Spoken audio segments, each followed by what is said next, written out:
ପୁରୀରେ ଆଦି ଶଙ୍କରାଚାର୍ଯ୍ୟଙ୍କର ଜନ୍ମବାର୍ଷିକ ଉତ୍ସବ ପାଳନ ସମୟରେ ସନ୍ଧ୍ୟା ସମୟର ଦୃଶ୍ୟ। ଆମେ ସମସ୍ତେ ଏହି ସମୟରେ ଯୋଗ ଦେଇଥିଲୁ ଆଉ ବହୁତ ଆନନ୍ଦ ବି ଲାଗିଥିଲା। ଏ ସମୟରେ ବହୁତ ଧୁମଧାମରେ ପାଳିତ ହୋଇଥିଲା। ପୁରୀ ଟାଉନ୍ ଭିତରେ ଚାରିଆଡ଼େ ପରିଦର୍ଶନ କରାଯାଇଥିଲା ଆଉ ସେ ତା ମଧ୍ୟରେ ପ୍ରସାଦ ବଣ୍ଟନ ଏସବୁ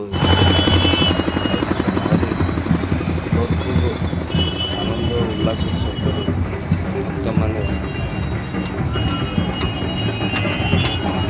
ପଛେ ପଛେ